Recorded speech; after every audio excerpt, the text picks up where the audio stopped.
One of the most time-consuming tasks as an elementary STEM teacher is planning lessons. While planning lessons is one of my most favorite things to do as a teacher, it does require a lot of work, especially if you are teaching multiple grade levels.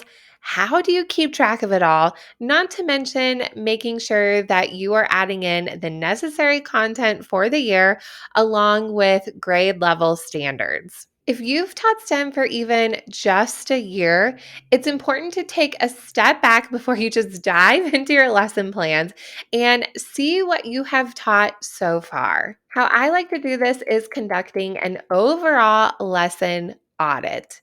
And what do I mean by the words lesson audit? In this episode, I'll be sharing with you how important a STEM lesson audit is and what this means for you and your future planning.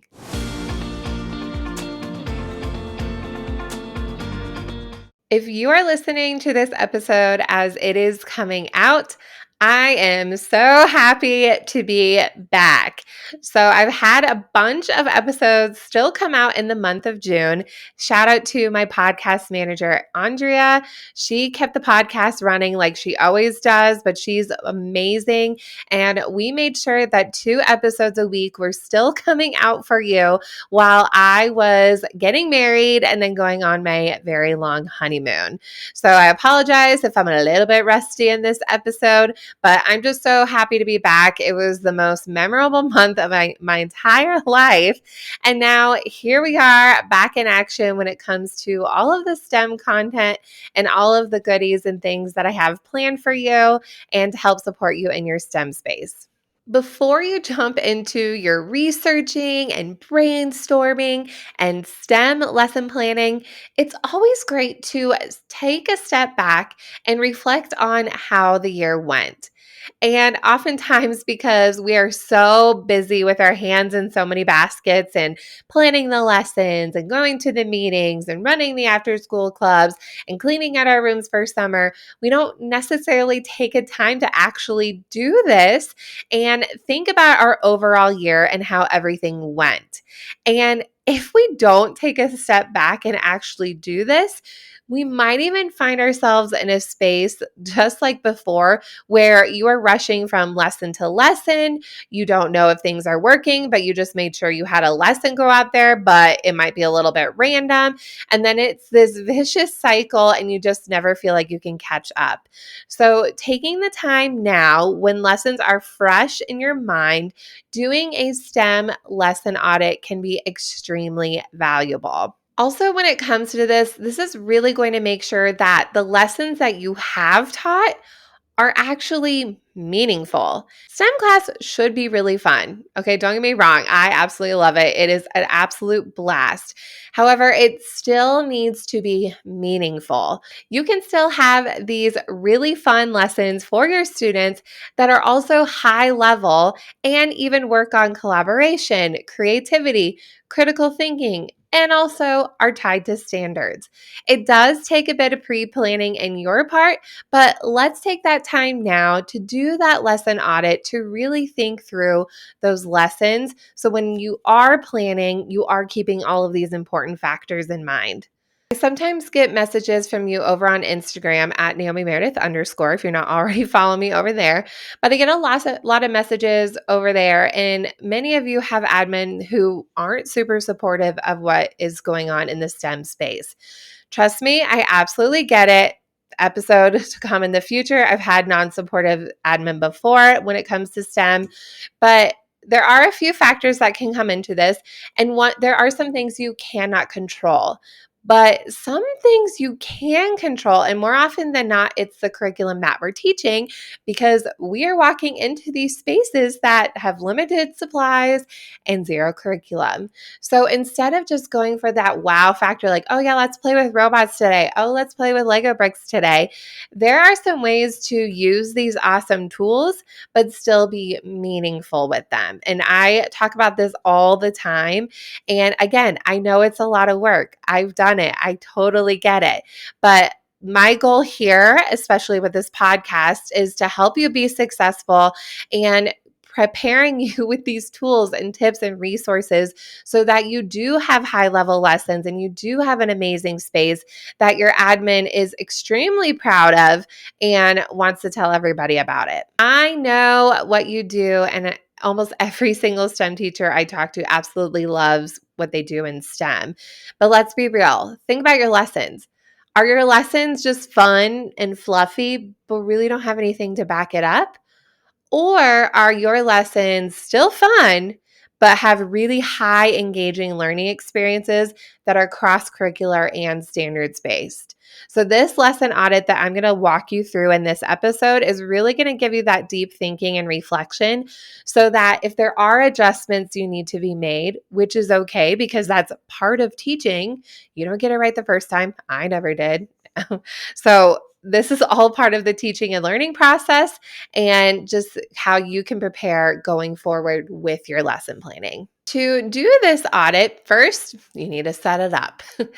So you can do this, I would prefer digitally. That way you can link things. Sure, go ahead, do this on paper, but I would just say do it digital and then you have unlimited room. Create a table or a spreadsheet, and on that spreadsheet, you're first going to have major categories when it comes to STEM themes. So those things that I am thinking about are makerspace, digital citizenship, 3D printing, coding, robotics. Those major themes when it comes to STEM, those big major things that you are going to teach your students, you're going to have those big categories and have different sections. You could create a different spreadsheet for each of these, or you could just have them all on one page. Then you're going to have different columns for things that you are going to analyze for every single lesson that you taught your students and for every single grade. So, like I said, you probably want to do this digital because there's a lot of things you're going to analyze to make sure that you are teaching these high level lessons. What are those things that you need to look for each of these lessons? Here are some indicators that you want to add in your columns. The type of lesson that you're teaching. Is it a multi-day lesson, a one-day lesson, a STEM station? What kind is it? Are you seeing patterns? Are you doing the same type of lesson teaching? How long is it taking you to teach that lesson? If you are doing a project, what kind of structure, if you are using when it comes to your lessons? Are you doing too many structures? Are you using the engineering design process? Are you only using it one time in the year and then you're frustrated that kids don't know it? Keep track of these things. Also, look at your lessons from year to year to year. Is there a progression of learning or are your lessons really random? Are they not building off the year after next? They all don't have to, but when it comes to having the same kids year after year, is there a way that you can have your lessons build off of each other? Yes or no? Also, keep track of the standards that you taught. This might be a little bit annoying and frustrating. Maybe if you're not planning with standards, you can hear also little Frederick in the back squeaking his ball. So, apologize about that. But this is very, very important. Even though most of you don't have STEM standards currently, your lessons need to be rooted in something. It's not just some fluffy random lesson. I'm going to say that probably a lot, but keep track of all of these things. So for every lesson, like I said, that you teach all of your students in all of the grades, you're going to go through all of these indicators and just keep track of the things that you have done, or maybe you haven't done them yet. Again, this is more of an audit, not so much a plan. So if you have some holes and gaps, that's absolutely okay. Leave them blank. You don't have to fill them in quite yet. That's when you're done with this audit, you'll actually get into that lesson planning. Once you're going through and conducting that audit, this will really help you organize your whole entire year. So you have that spreadsheet set up, you've gone through every single lesson that you've taught kids. Then comes the part where you're actually reviewing the audit. So you have filled in this information. What are you going to do with it now? So here are some important things that you should definitely think about.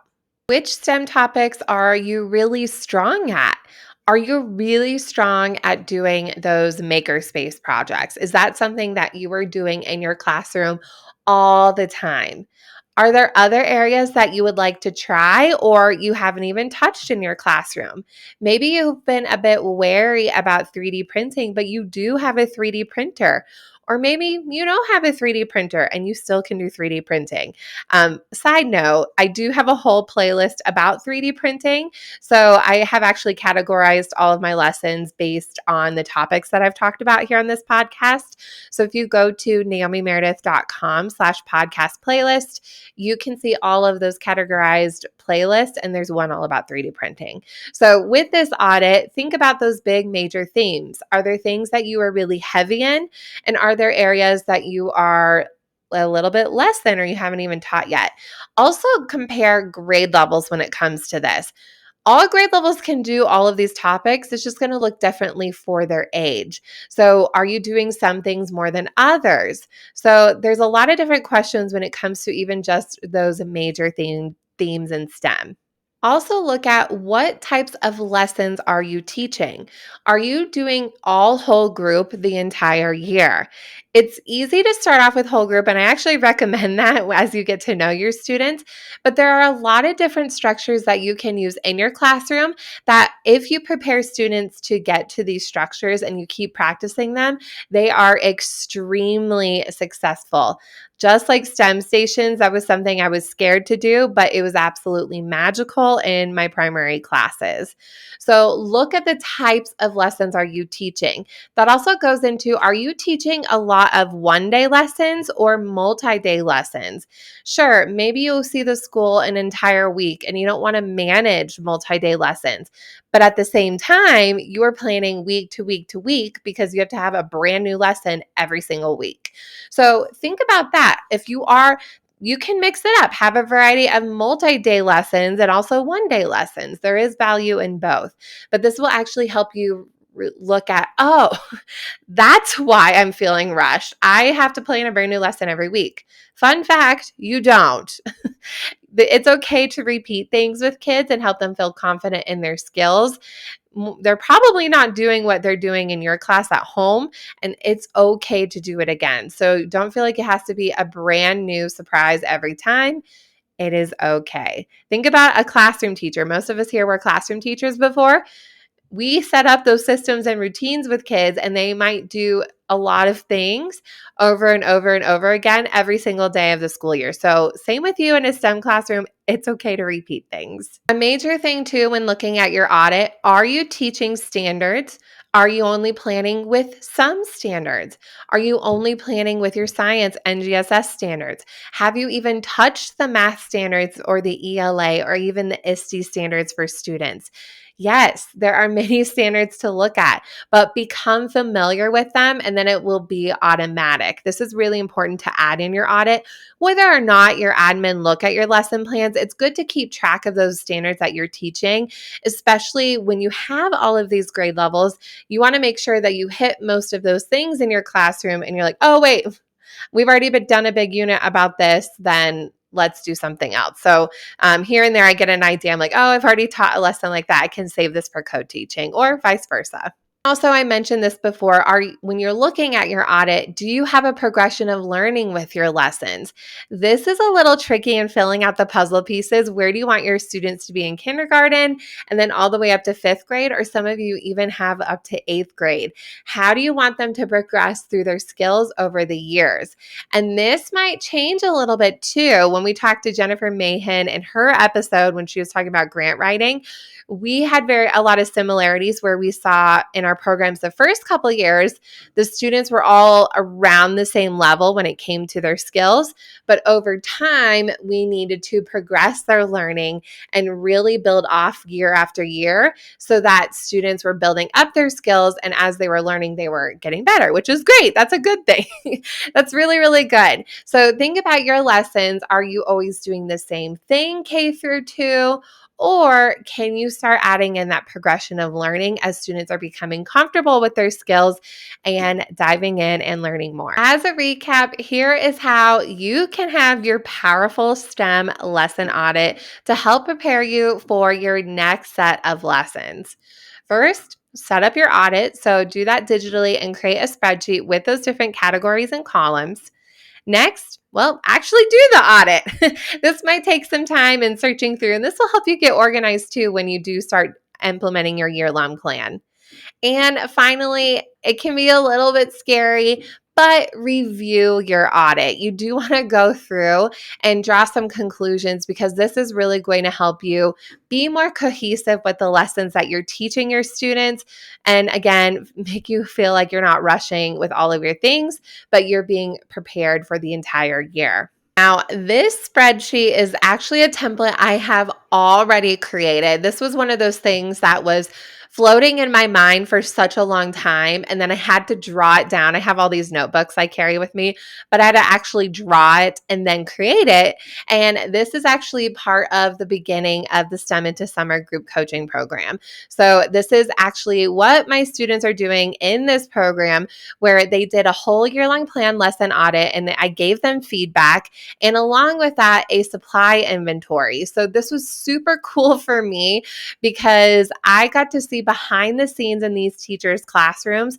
I got to see exactly how their years have gone so far, the materials that they have on hand to give me that background of, oh, okay, here's how your program is and what you're doing with all these grade levels, so that I have been able to prepare lessons that we're going through each week to then build up their year-long plan. So this is, again, a really, really great way to put together where your program's at and how to build for the future. So this template is all in my STEM into Summer group coaching program. You can actually still jump in. It's not too late. So again, if you're listening to this in real time, it is July 2023. You can still jump in. It'll be at a discounted price. So check that out at naomimeredith.com/STEM into Summer. And I mentioned this here before. I'm really excited about this, but the elementary STEM coach is coaching, so I'm group coaching. And a lot of you have reached out that you have been interested in working with me one-on-one. So maybe a group setting isn't your thing, but you want to spend some time with me. And so now that I'm all married up, back from my honeymoon, I have spots available as well when it comes to working with you one-on-one. So there are different levels of time that we can work with. So it'll be for the short term overall, but there's different amounts of time that we can work together. So whether it is this lesson audit, if that's something you want to work on, we can work on that together. I'll give you the spreadsheet for that. Or if it's even something else that you would like to learn and explore, maybe you want to create a whole robotics unit with me, then that is something we can also work on. So whatever your needs are, I'm the coach, I'm your guide to help you along the way. But if you are interested in that, you can go to naomimeredith.com/coaching. Again, thank you so much for having me back here on the podcast. And I am so excited to help support you with this other layer that is here in this whole elementary STEM coach world and online space. And so thrilled to have this opportunity to work with you live and be with you every step of the way. So thank you so much again for being here, and I will chat with you soon.